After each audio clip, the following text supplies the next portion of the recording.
Tilayal jam je tilayal jam shame kayamat tilayal jam ayaro me olo se ale nabi te dim khote gurbat tilayal jam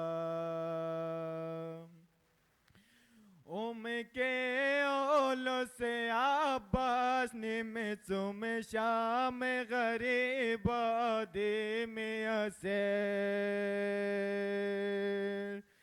شمر لیندی ہوش سمیمی چادر اسمت تلایا جام غمولو نوہر فریاد نے سکینہ واببانو سے قوت سلو مشکل ٹین شمر شخیدی اتمی عذیت تلایا جا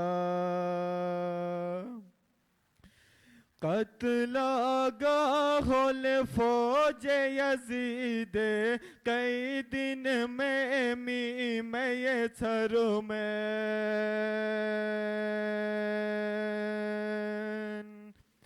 بے غسل کفن نمد وسمین الساس سے میت تلایا جام مثل تپن قرآن جوانن گویلنگا ٹے ہو میمک چومیں کربو بلا چوم شام میرے جوش کھائے تم تلاوت تلایا جا می بابا کو فالو مہر گوسے اوئی مولا میں گولو دایو نویدو یار نے اسر کس اللہ اللہ بغض و عداوت تلایا جا شام ٹوٹنگ زندان لو عابد سومن اشلو میں شنگلنگ کا نمی کے رکو سجدات بشل تکلیف عبادت تلایا جا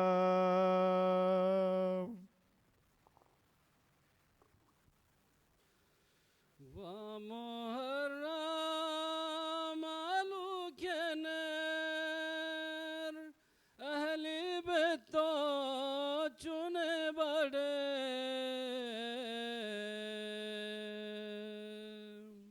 وخدائی قربانی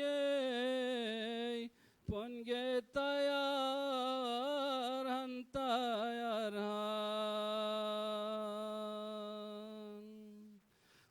خدائی قربانی پنگے تیار ہن تیار وزہرائی باغی پھونار حسین مظلوم مجا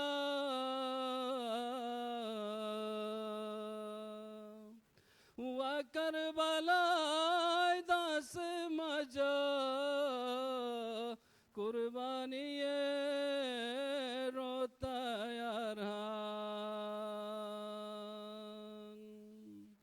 وحسنی باغی پھونار قاسم نوجوان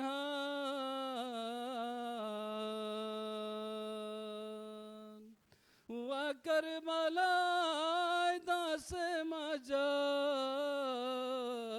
ہلال بگرو تیار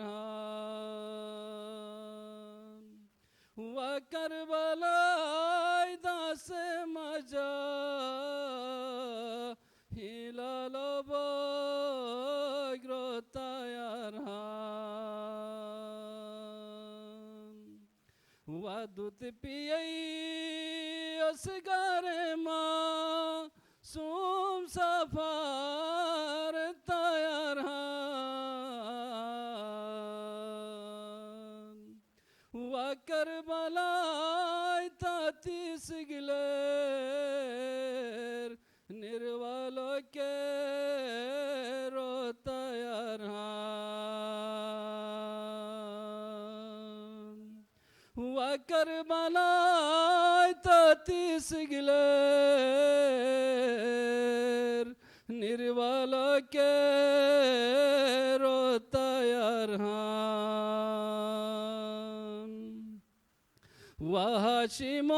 وہاشیمایون بسے ہمت یو ڈاکو گنے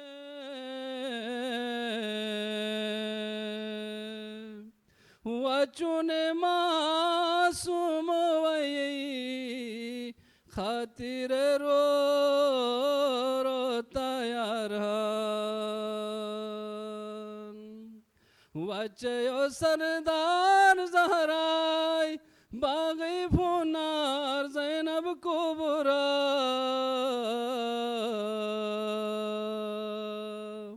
وشش جو چادر لورے لٹ بے بھائیو گرتا یاران وشش جو چادر لورے لٹ بے بھائیو گرتا یاران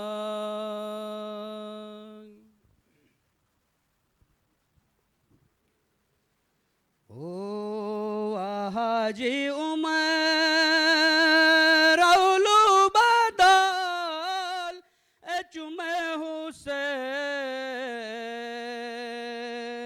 قاوے تیمی بیدامانر دایا حسین او جشمانا بالے دامان کفایا کار وادامین پورو چیر دایا حسین او سرو کادو چبا فکر تے اولاد یاتے موگو چیر دایا حسین او جاوانے کانیا مڈیرن دا سولو آزانانے سے ناصر دایا حسین ہوا تکبیر ٹے دین نبی دل دیا چے جے جیلے آجل گائر دایا حسین جے جیلے آجل گائے دایا حسین اللہم صلی علی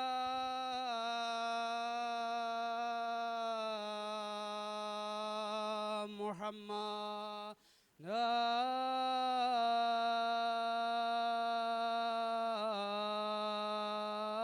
آل محمد اللہم صلی علی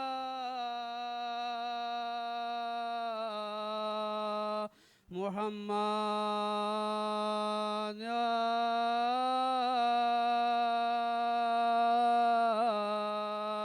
آل محمد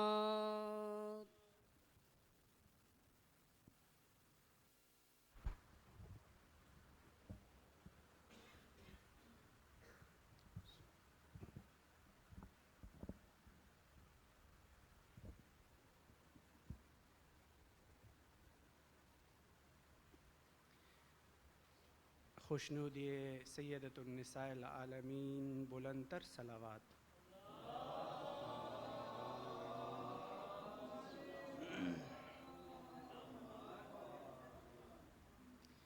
سید کونین ہماری اس مجلس سے راضی و خوشنود رہے، اس سے بلند تر درود بھیجیے۔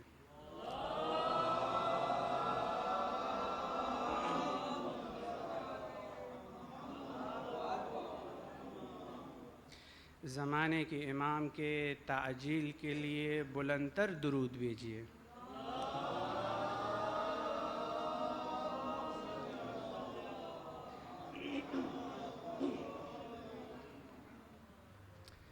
اعوذ باللہ من الشیطان اللعین الرجیم، بسم اللہ الرحمن الرحیم، الحمد للہ رب العالمین،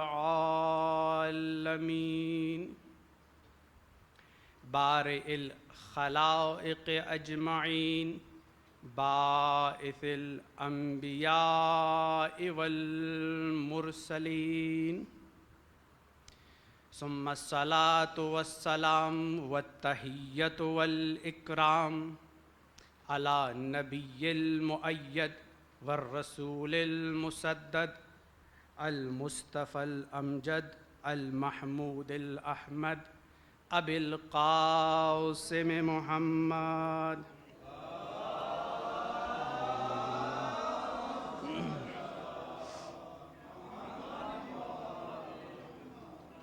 وعلى أهل بيته الطيبين الطاهرين المعصومين المنتجبين، ولعنة الله على أعدائهم أجمعين، أما بعد، قال الله سبحانه وتعالى في محكم كتابه المجيد وفرقانه الحميد وقوله الحق، بسم اللہ الرحمن الرحیم، ولا تسألن یومئذ عن النعیم، بر محمد و آل محمد صلوات۔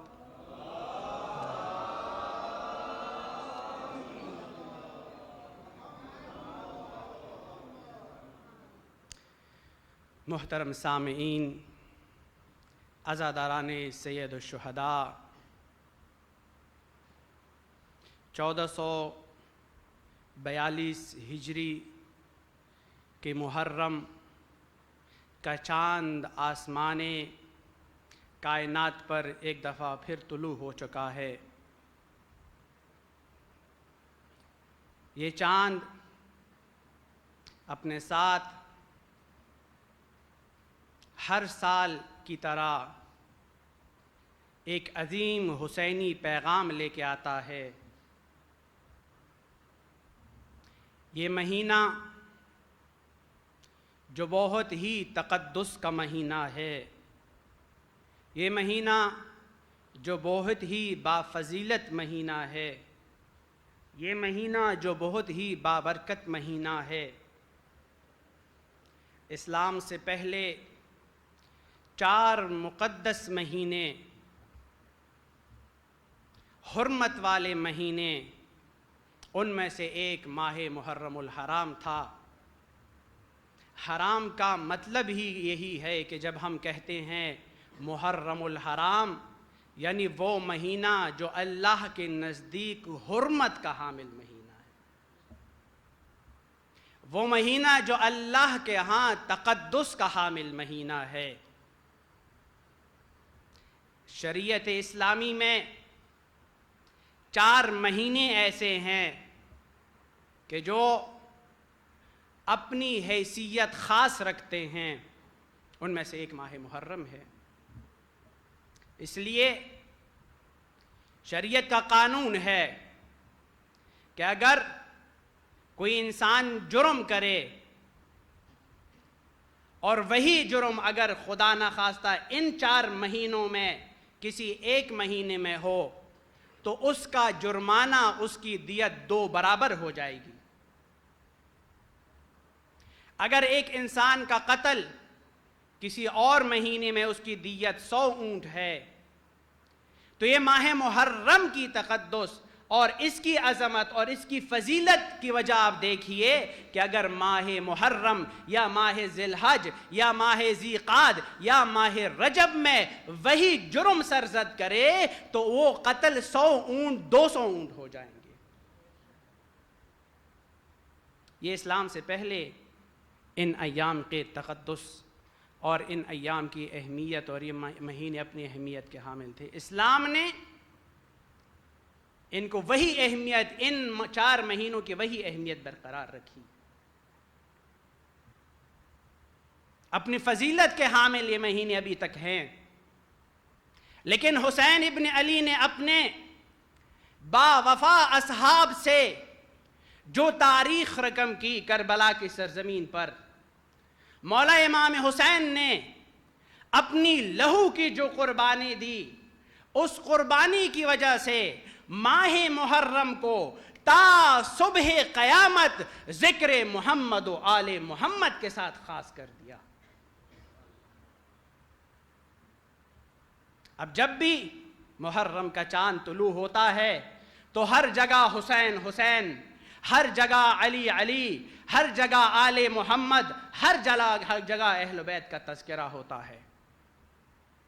یہ قربانی کا ثمرہ ہے کہ جو مولا امام حسین علیہ السلام نے اپنے خون سے جو تاریخ رقم کی، یہ اس کا ثمرہ ہے، اور تا روز قیامت یہ مشن اور یہ پیغام مولا کا پہنچتا رہے گا۔ دیکھیے، ہم سے یہ پوچھا جاتا ہے کہ آپ بتائیے کہ یہ جو آپ مجالس کرتے ہیں، ذکر حسین کرتے ہیں، ذکر اہل بیت کرتے ہیں، ذکر آل طٰہٰ و آل یاسین کرتے ہیں، شریعت میں اس کی کیا حیثیت ہے؟ یہ جو آپ ذکر کرتے ہیں، ماتم کرتے ہیں یا عزاداری کرتے ہیں، یہ واجب ہے، یہ مستحب ہے، یہ جائز عمل ہے؟ کون سا عمل ہے؟ کوئی بتائے تو صحیح۔ شریعت اسلامی کے احکام میں سے کون سا حکم آپ کی مجالس اور آپ کی ماتمداری اور آپ کی عزاداری پہ ہوتا ہے؟ تاریخ اسلام سے ناواقف لوگ یہ سوال کرتے ہیں، تاریخ اسلام سے ناواقف لوگ یہ سوال کرتے ہیں۔ آپ ذرا اسلام کی تاریخ اٹھا کے دیکھیے۔ بی بی ام سلمہ سلام اللہ علیہا روایت کرتی ہیں، اور یہ اہل سنت کے یہاں بھی یہ روایت موجود ہے۔ وہ کہتی ہیں کہ میں ایک دن اپنے حجرے سے باہر تشریف لائی تو رسول اکرم کے پاس مولا امام حسین تشریف لے گئے، مولا کو اپنے گود میں بٹھایا۔ تھوڑی دیر گزری تھی، میں واپس جب حجرے میں داخل ہوئی تو میں نے کیا دیکھا کہ رسول اکرم گریہ فرما رہے ہیں۔ میں پریشان ہو گئی، یا رسول اللہ، یہ کیسا گریہ، یہ کیسا آہ و بکا، یہ کیسا رنجیدہ پن؟ کہا، اے ام المومنین، میرے پاس جبرائیل امین آئے تھے اور مجھے خبر دی کہ اے خاتم المرسلین، تیرے گود میں بیٹھا ہوا تیرا فرزند کربلا کے میدان میں مسلمانوں کے ہاتھوں بیار و مددگار شہید کیا جائے گا۔ اے ام المومنین، میں گریہ کیسے نہ کروں، میں آہ و بکا کیسے نہ کروں؟ مسلمانوں کو یہ جاننا چاہیے کہ جس مجلس کے بارے میں، جس ذکر کے بارے میں، جس عزاداری کے بارے میں آپ سوال کر رہے ہیں، یہ کس کی سنت ہے، یہ کہاں سے واجب ہے، میں ان کو یہ بتانا چاہتا ہوں کہ یہ ذکر، یہ عزاداری، یہ ماتمداری، یہ حسین کا تذکرہ، یہ علی کا تذکرہ، یہ فاطمہ کا تذکرہ، یہ آل طٰہٰ کا تذکرہ خاتم المرسلین نبی کی سنت ہے۔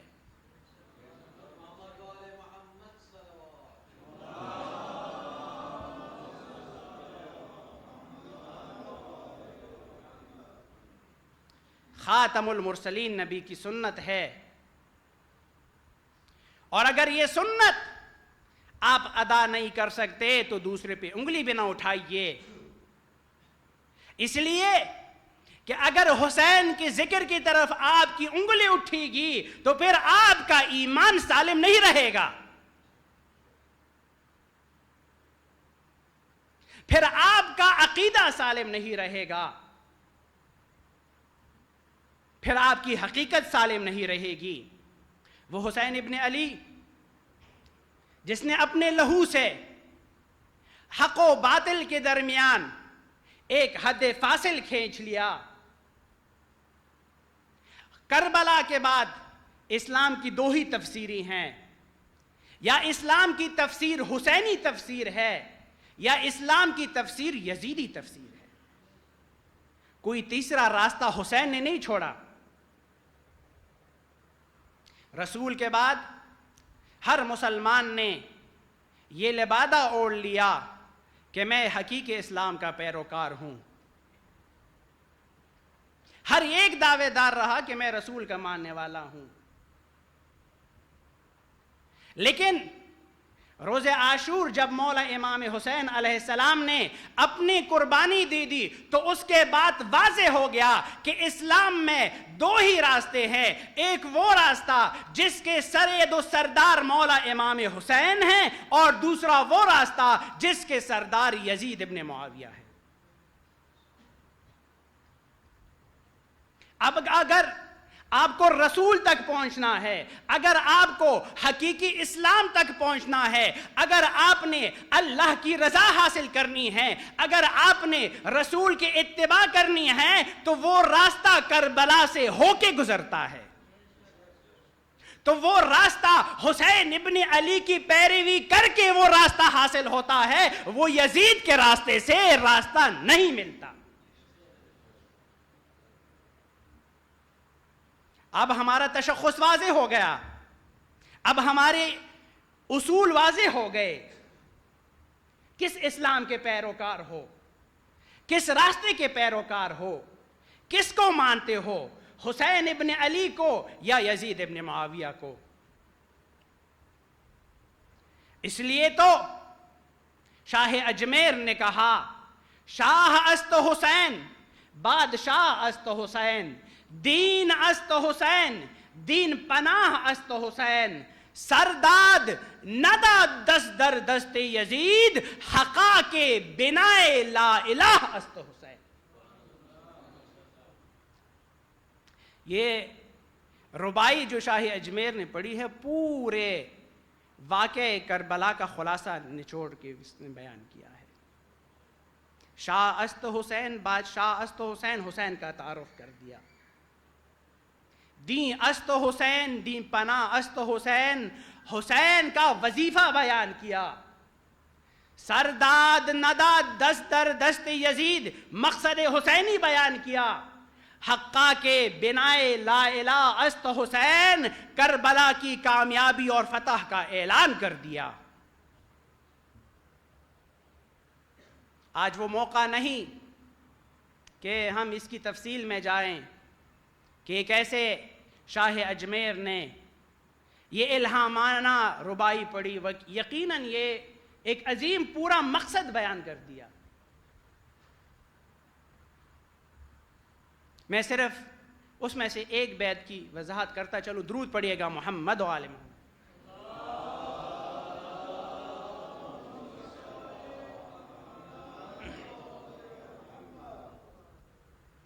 شاہ اجمیر نے کہا، شاہ است حسین، آپ کی توجہ میں چاہوں گا، شاہ است حسین بادشاہ است حسین، مولا حسین کا تعارف کر دیا۔ اے دنیا والوں، جانتے ہو حسین ابن علی کون ہے؟ شاہ است حسین بادشاہ است حسین۔ حسین پہلے کہا شاہ ہے، پھر کہا نہیں بادشاہ ہے۔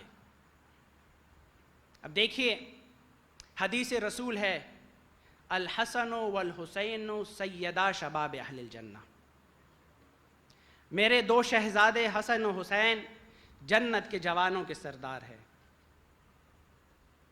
جنت کی شاہی، جنت کی سرداری کس کے زمرے میں آئی؟ حسین ابن علی کے زمرے میں. درود پڑھیے گا محمد و آل محمد.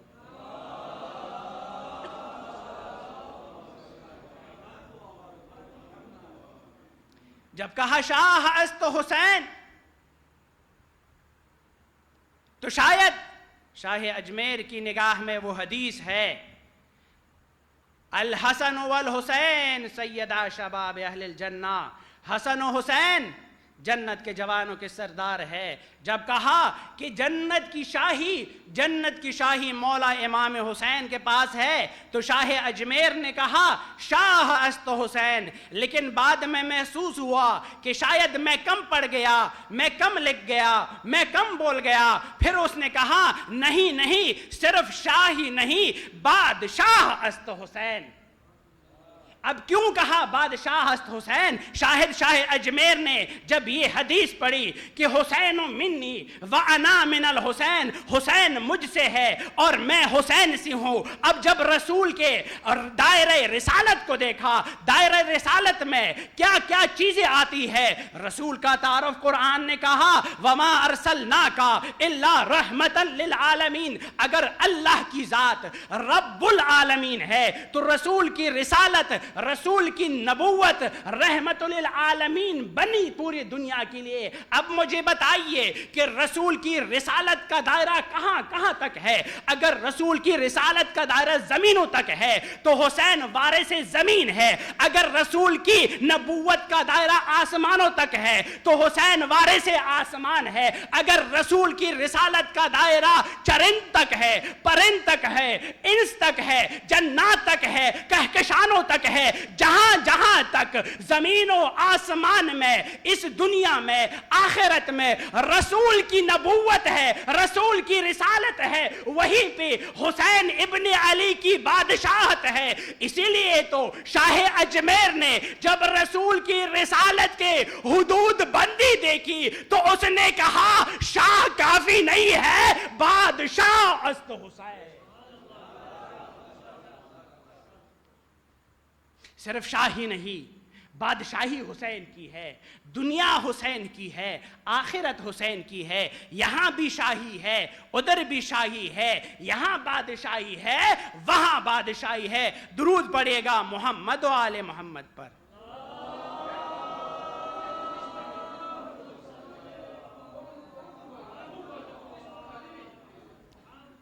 باری دیگر بلندتر صلوات.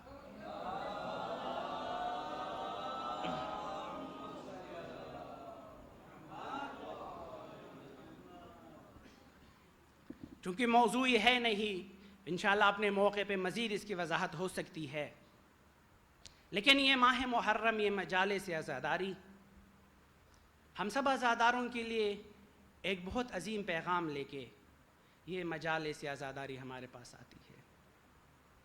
وہ پیغام یہ ہے کہ جب عصر عاشور میرے مولا نے کہا کہ حل من ناصر ینصرنا، ہے کوئی ایسا جو میری مدد کر سکے، میرے مشن کو تکمیل تک پہنچا سکے، تو میرے مولا کا خطاب تا روز قیامت ہر انسان کے لیے ہے.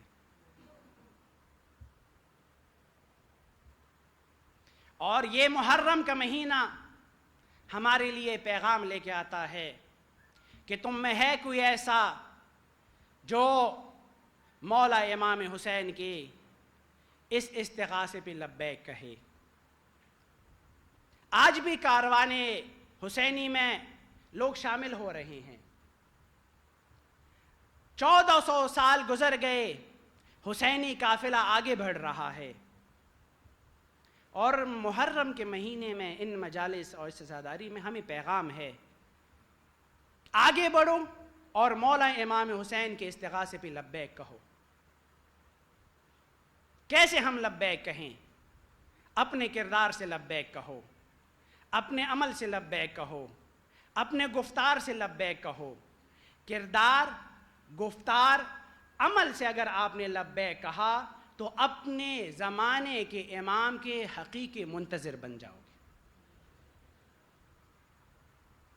زمانے کے امام کی معرفت کربلا کے بغیر ممکن نہیں.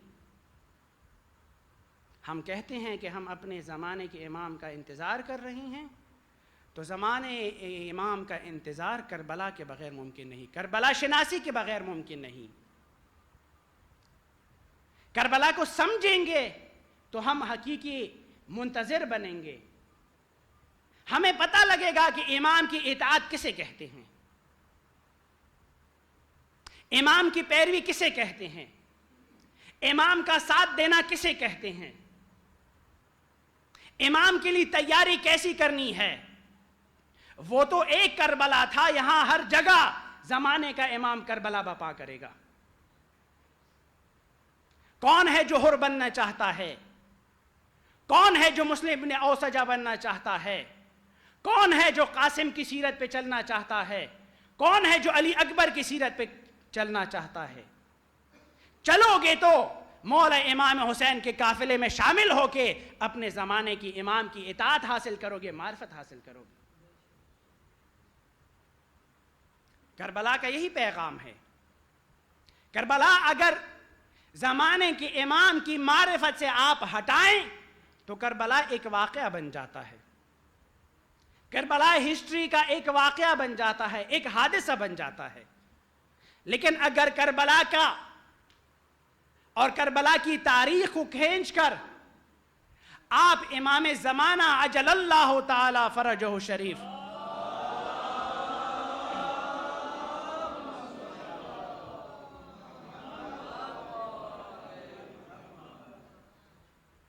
اور اگر کربلا کو کھینچ کر آپ زمانے کی امام کی معرفت تک لے آئے تو پھر آپ کربلا کے فلسفے کو سمجھ سکتے ہیں، پھر ہمیں کربلا سے فائدہ حاصل ہو سکتا ہے۔ اس لیے مولا حسین نے آپ دیکھیں کربلا میں ہر ایک کا نمائندہ رکھا ہے۔ آپ بچوں کی نمائندگی چاہے تو آپ کو جناب علی اصغر کی نمائندگی مل جائے گی، آپ جوانوں کی نمائندگی حاصل کرنا چاہے تو آپ کو قاسم اور اکبر کی جیسے عظیم الشان شخصیت کا کردار ملے گا، آپ علماء کی شخصیت تو حبیب ابن مظاہر، آپ جوانوں کی، آپ بوڑھوں کی، آپ مسلم ابن اوسجہ کی، ہر ایک کا کردار، خواتین کا کردار آپ کو مل جائے گا، بچوں کا کردار مل جائے گا۔ دیکھیں اسلام کا جو تصور کامیابی کا ہے اور ہمارے معاشرے میں جو کامیابی کا تصور ہے، دونوں الگ الگ ہیں۔ اب دیکھیں مولا امام حسین علیہ السلام کربلا کے بارے میں تھوڑا سا ہم تذکرہ آج کرتے ہیں کہ مولا امام حسین علیہ السلام اپنے اصحاب کو لے کے ایک میدان دشت بیابان میں گئے قتل ہونے کے لیے، اپنا لہو دینے کے لیے۔ آپ مجھے بتائیے کہ مولا امام حسین علیہ السلام کامیابی کے راستے پر تھے یا کامیابی کے راستے پہ نہیں تھے؟ اگر ہم کہیں کہ مولا امام حسین علیہ السلام کامیابی کے راستے پہ تھے، سعادت کے راستے پر تھے، تو پھر یہ سوال ذہن میں اٹھتا ہے کہ کیا ہم زندگی میں سعادت کسے کہتے ہیں؟ اسی کو ہم سعادت کہتے ہیں۔ ہم تو زندگی میں سعادت یہ کہتے ہیں کہ اگر آپ کو اچھی نوکری مل گئی اور آپ کا اچھا کاروبار ہو گیا، اگر آپ کی شادی ہو گئی، تو اس کا مطلب ہے دنیا کے خوش ترین اور سعادت کامیاب ترین شخص آپ ہیں۔ اگر آپ کا اپنا گھر ہے، اگر آپ کا اپنا کاروبار ہے اور آپ اگر زندگی کا پہیہ جو ہے وہ آرام سے چل رہا ہے، تو ہم اس کو کہتے ہیں یہ کامیابی اور سعادت ہے۔ نہ اس سے آگے ہم سوچتے ہیں، نہ ان سے پیچھے ہم سوچتے ہیں، نہ اس سے آگے ہم سوچتے ہیں، نہ اس سے پیچھے ہم سوچتے ہیں۔ کیا کامیابی یہی ہے؟ دیکھیں یہ ہماری نگاہ میں کامیابی ہے۔ اسلام اسے منع نہیں کرتا کہ ہم اپنے اولاد کے لیے نہ کمائیں، ہم اچھی زندگی نہ گزاریں، لیکن اس کو اپنی زندگی کا مقصد نہیں بنائیں۔ اپنی زندگی کا مقصد اللہ کی رضا کو بنائیں، تو چاہے آپ کے پاس دولت ہو تو وہ دولت بھی عبادت، اگر آپ کے پاس طاقت ہو تو طاقت بھی عبادت، اگر آپ کے پاس شہرت ہو شہرت بھی عبادت۔ اللہ کی رضا کو اگر ہم اپنی زندگی کا محور بنائیں، جو کہ مشکل کام ہے، آسان کام نہیں ہے۔ آج آپ کاروبار کرنا چاہے تو آپ کو لوگ کہیں گے بھئی اگر 2 نمبر ہی نہیں کرو کاروبار تو چلتا ہی نہیں ہے، حرام نہیں کماؤ گے کہاں سے کاروبار، آپ دیوانے ہو گئے ہو۔ کامیابی ایسے حاصل نہیں ہوتی۔ رشوت دے کے، بھئی رشوت کے بغیر تو چلتا ہی نہیں ہے کوئی ادارہ۔ اقربا پروری، پتہ ہے کہ میرا یہ جاننے والا، میرا رشتہ دار باطل پر ہے، آپ اس کی حمایت کریں گے۔ یہ سارے چھال ہیں، یہ سارے دنیا کے فریب ہیں۔ یہ ہم دنیا کی سعادت جس کو ہم کہتے ہیں، یہ کربلا کی سعادت نہیں، یہ حسینی سعادت نہیں۔ بھئی آپ بھی زندگی گزارو، آپ بھی علم حاصل کرو، آپ بھی دولت حاصل کرو، آپ بھی شہرت حاصل کرو، آپ بھی طاقت حاصل کرو، لیکن اپنی زندگی کا محور خدا کی رضا کو بناؤ۔ اگر اپنی زندگی کا محور خدا کی رضا کو بنائیں گے پھر آپ کامیاب و کامران ہوں گے۔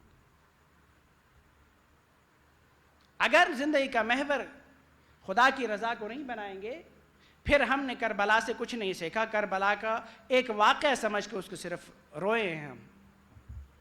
کربلا کے حقیقی مقصد کو ہم نے حاصل نہیں کیا۔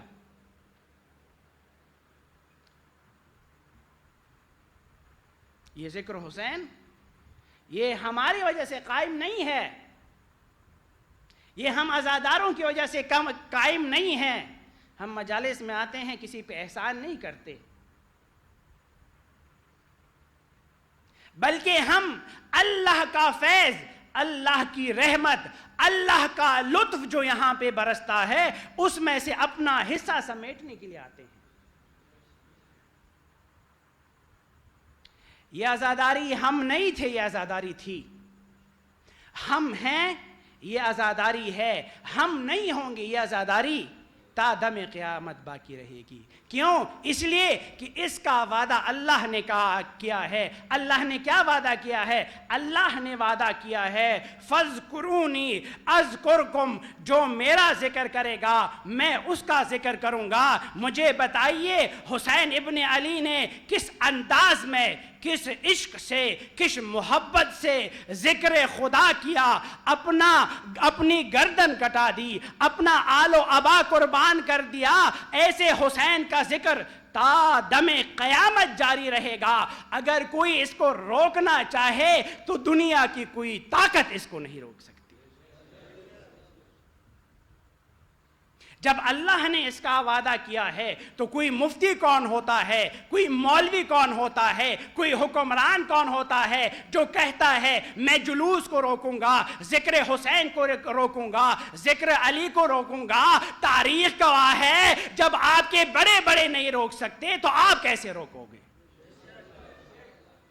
مجلسوں کو چھوڑیے، اگر آپ نے حسین کا ذکر روکنا ہے تو سب سے پہلے مسجدوں کی میناروں سے اللہ اکبر آذان کی صدائیں روکیے، اس لیے کہ آذان جو صدا ہوتی ہے اللہ اکبر کی صدا ہوتی ہے، اشہد ان لا الہ الا اللہ کی صدا ہوتی ہے، اشہد ان محمد الرسول اللہ کی صدا ہوتی ہے۔ مسلمانوں یہ جان لو، یہ صرف وقت نماز بتانے کا اعلان نہیں ہے، بلکہ یہ اذان، یہ اللہ اکبر، یہ اشہد ان لا الہ الا اللہ، یہ اشہد ان محمد الرسول اللہ حقیقت میں حسین ابن علی کی فتح کے اعلان اور اس کا نشان ہے، اعلان ہے کہ اس حسین نے سر کٹا کے آج آپ کو ہمت حاصل ہوئی کہ اللہ اکبر کہہ رہے ہو، آج آپ کو ہمت حاصل ہوئی کہ اشہد ان لا الہ الا اللہ کہہ رہے ہو، آج آپ کو ہمت حاصل ہوئی کہ اشہد ان محمد رسول اللہ کہہ رہے ہو۔ اگر حسین کی قربانی نہ ہوتی تو دین میں کچھ باقی نہ رہتا۔ درود پڑھے گا محمد و آل محمد پر۔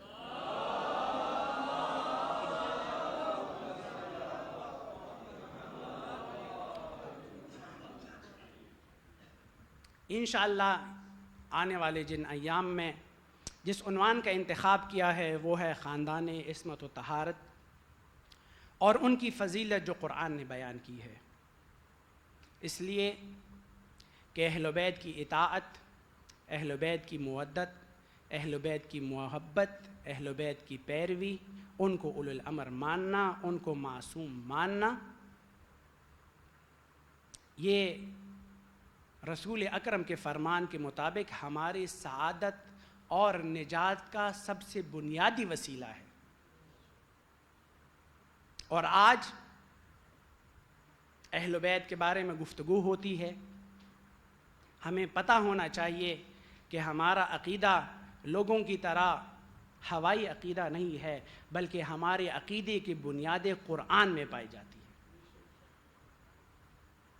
اور انشاءاللہ ان مجالس میں یہ بھی کوشش کی جائے گی کہ جو مقصد مولا امام حسین نے بیان کیا کہ انی لم اخرج اشرا ولا بطرا ولا ظالما ولا مفسدا بل انما خرجت لطلب الاصلاح فی امت جدی اريد ان آمر بالمعروف وانهى عن المنکر واسیر بسیرت جدی و ابی علی ابن ابی طالب علیہ افضل الصلاۃ والسلام، کہ میرا مقصد، مشن کا مقصد اصلاح امت ہے۔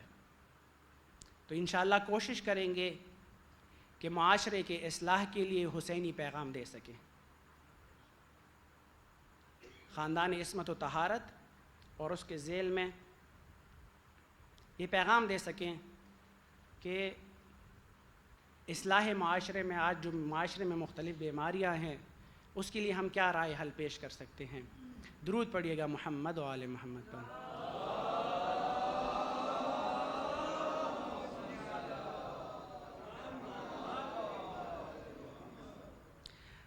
اپنے قلوب کو ذکر محمد و آل محمد سے منور کرنے کے لیے اس سے بلند تر درود بھیجیے گا۔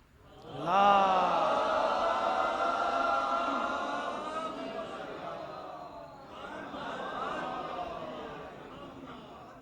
سرنامہ کلام میں سورہ تکاثر کی آخری 8ویں نمبر آیت کی تلاوت کا شرف حاصل ہوا۔ ارشاد ربانی ہے وَلَتُسْأَلُنَّ يَوْمَئِذٍ عَنِ النَّعِيمِ،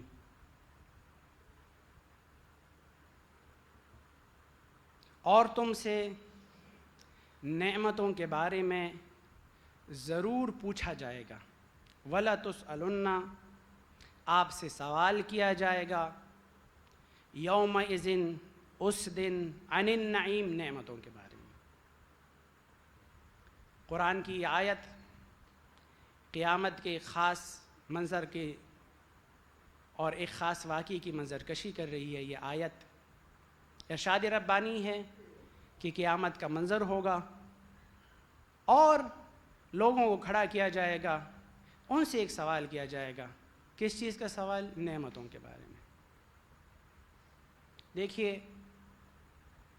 علماء بیان کرتے ہیں کہ اللہ کی طرف سے 2 چیزیں نازل ہوتی ہیں، ایک کو کہتے ہیں رحمت اور ایک کو کہتے ہیں نعمت۔ رحمت عام ہے، بعض علماء نے یہ تفسیر کی ہے کہ رحمت عام ہے، نعمت خاص ہے۔ نعمت ہر ایک کو ملتی ہے اور نعمت خاص بندوں کو ملتی ہے۔ جیسے اللہ کی رحمت ہے بارش کی شکل میں، اب جب بارش برستی ہے تو سرسبز و شاداب کھیتوں پہ بارش برستی ہے اور بے آب و گیاہ بیابانوں پہ بارش برستی ہے۔ لیکن نعمت ایسے نہیں ہے، نعمت خاص ہے۔ اور اسی طرح رحمت کے مقابلے میں، رحمت کے بدلے میں خدا ہم سے کوئی چیز طلب نہیں کرتا، لیکن نعمت کے بدلے میں خدا ہم سے شکر مانگتا ہے۔ نعمت کے بدلے میں خدا ہم سے شکر مانگتا ہے۔ مفت نہیں ہے نعمت، نعمت کے ساتھ ساتھ انسان کی ذمہ داری بھی بڑھ جاتی ہے۔ نعمت کے ساتھ ساتھ انسان کا وظیفہ بھی بڑھ جاتا ہے۔ اس لیے ہم یہ کہتے ہیں کہ کیا ہمارے لیے نعمت ہے یا ہمارے لیے رحمت ہے، ہمارے لیے رحمت بھی ہے، ہمارے لیے نعمت بھی ہے۔ رسول اکرم صلی اللہ علیہ وآلہ وسلم کی حدیث ہے، فرماتے ہیں من اراد اللہ من اراد بعبد خیرا یجعل فی قلبہ حب الحسین علیہ السلام۔ میرے رسول فرماتے ہیں کہ جب اللہ کسی بندے سے اچھائی چاہتا ہے تو اس کے دل میں مولا امام حسین علیہ السلام کی محبت ڈالتا ہے۔ دوسری حدیث میں مولا امام جعفر صادق علیہ السلام فرماتے ہیں کہ اے میرے شیعو، شکر ادا کرو اپنے رب کا کہ اس نے تمہارے دلوں میں ہماری محبت ڈال دی ہے۔ صادق آل محمد اس حدیث کے بارے میں ہمیں پیغام دے رہے ہیں۔ اس حدیث کا تقاضا کیا ہے کہ حب آل محمد کے بدلے میں آپ نے شکر ادا کرنا ہے۔ پیغام یہ ہے کہ اے میرے شیعو، اے مسلمانوں، محبت علی و آل علی رحمت الہی نہیں، نعمت الہی ہے۔ صرف نعمت نہیں، عظیم نعمت ہے۔ صرف نعمت نہیں، عظیم نعمت ہے۔ کیسی عظیم نعمت ہے؟ جب اس حدیث کے اس آیت کے بارے میں مولا امام صادق علیہ السلام نے ابو حنیفہ سے پوچھا، اے ابو حنیفہ بتائیے آپ اس آیت کی کیا تفسیر کرتے ہیں کہ جب قیامت کے بارے میں کہا گیا لَتُسْأَلُنَّ يَوْمَئِذٍ عَنِ النَّعِيمِ، ابو حنیفہ بتائیے کیا تفسیر کرتے ہیں نعمتوں کی؟ اللہ پاک کن نعمتوں کے بارے میں سوال کرے گا؟ ابو حنیفہ فرمانے لگے،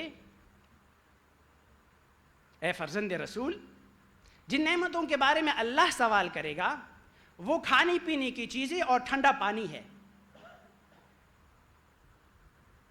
مولا امام صادق علیہ السلام نے عجیب جواب دیا، فرمایا اے ابو حنیفہ، لو دعاک رجل وَأَطْعَمَكَ طَعَامًا طَيِّبًا وَسَقَاكَ مَاءً بَارِدًا ثُمَّ أَمْطَرَ بِهِ عَلَيْكَ۔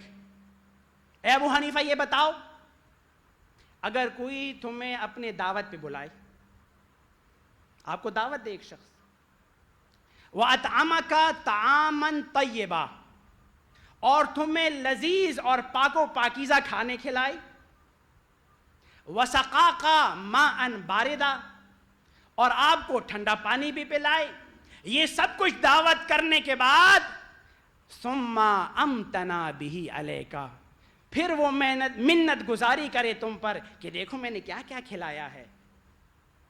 مولا نے فرمایا ابو حنیفہ بتا، اس شخص کو تم کیا کہو گے جو سب کچھ کھلانے کے بعد منت گزاری کرے، پوچھے کیا کھایا، کیوں کھایا، کتنا کھایا؟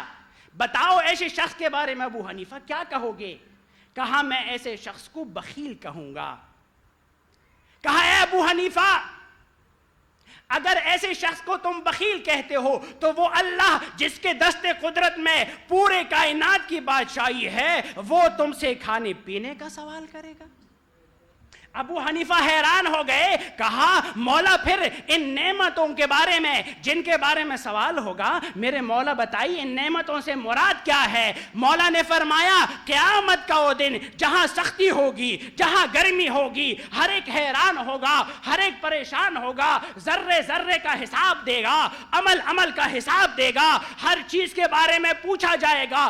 وہاں جب ان کو روکا جائے گا، کہا جائے گا قفوہم انہم مسئولون، ان کو ذرا روکیے، یہ ایمان والے ہیں، مسلمان ہیں، عبادت میں بڑے آگے ہیں، حساب دے کے آئے ہیں، جنت کے لیے ایک اور چیز کی ضرورت ہے، قفوہم، ان کو روکیے۔ ایک سوال ہوگا، کیا سوال ہوگا؟ قرآن نے جواب دیا لَتُسْأَلُنَّ يَوْمَئِذٍ عَنِ النَّعِيمِ، قیامت کے دن جب سارا حساب کتاب دے چکے، اس وقت مسلمانوں سے جس چیز کا حساب ہوگا، میرے صادق آل محمد نے کہا وہ محبت مودت علی و آل علی ہے۔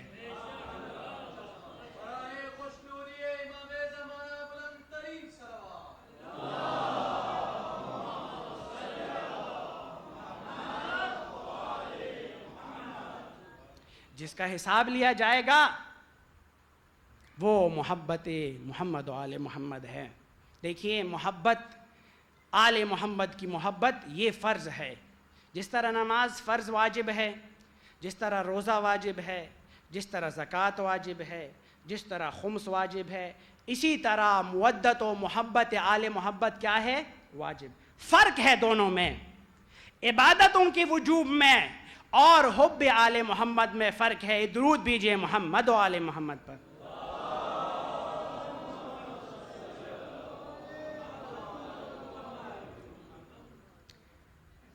عبادتوں کے وجوب میں آپ کی توجہ ہے؟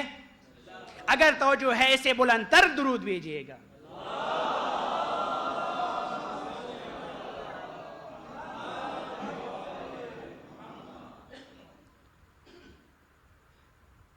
عبادتوں کے فرض میں اور حب آل محبت کے فرض میں فرق ہے۔ اہل سنت کے علماء امام حیثمی فرماتے ہیں کہ عبادت اس وقت تک واجب نہیں ہے، نہ نماز واجب ہے، نہ روزہ واجب ہے، نہ حج واجب ہے، نہ زکوٰۃ واجب ہے، نہ کوئی اور حکم الہی واجب ہے، جب تک انسان کے قلب اور انسان کے دل میں ایمان نہ ہو۔ پہلے ایمان ہوگا تو اس کے بعد عبادت واجب ہوگی۔ اگر ایمان نہیں ہے تو عبادت واجب، اور ایمان کب آتا ہے؟ رسول اکرم کی ایک حدیث پڑھتے ہیں، پتہ لگے گا ایمان کس دل میں ایمان ہے اور کس دل میں ایمان نہیں۔ رسول اکرم فرماتے ہیں لا يدخل قلب الرجل الایمان حتی یحبکم للہ وللرسول۔ لا يدخل قلب الرجل الایمان، رسول اکرم فرماتے ہیں اے میرے اہل بیت، لا يدخل فی قلب الرجل الایمان، کسی بھی انسان کے دل میں ایمان اس وقت تک داخل نہیں ہو سکتا جب تک اللہ اور رسول کی رضا کے لیے محبت محمد و آل محمد اس کے دل میں موجود نہ ہو۔ گویا ایمان اس دروازے پہ دستک دیتا ہی نہیں جس گھر کے اندر حب آل محمد موجود نہ ہو۔ حب آل محمد ہوگا تو ایمان ہوگا، ایمان ہوگا تو باقی نماز عبادت واجب ہوگی۔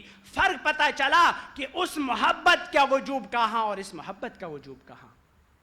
دونوں محبتوں میں فرق ہے، ایک زمین اور ایک آسمان ہے، ایک زمین اور ایک آسمان ہے، ایک فرش اور ایک عرش ہے۔ یہ جس کے بارے میں جو عظیم سرمایہ ہمارے پاس ہے، ہمیں اس کی حفاظت کرنی ہے۔ ہم نے اس سرمایہ کا فائدہ اٹھانا ہے، ہم نے اس سرمایہ کو آگے بڑھانا ہے، کہیں ہمارا سرمایہ ضائع نہ ہو جائے۔ محبت آل محمد کا سرمایہ ہمارے پاس ہے، لیکن کبھی کبھار سرمایہ آپ سے ضائع کوئی چوری نہ کر لے۔ کیسے چوری ہو سکتا ہے؟ یہ تو محبت ہے، یہ تو دل کے اندر ہے۔ یہ اس وقت چوری ہوگا جب آپ کا عقیدہ سالم نہیں رہے گا۔ اگر آپ سے آپ کا عقیدہ چھینا گیا تو آپ کی محبت، آپ کا ایمان کچھ سالم نہیں رہتا۔ اس لیے اس نعمت عظمیٰ کی ہمیں قدردانی کرنی چاہیے، اس کا شکر ادا کرنا چاہیے۔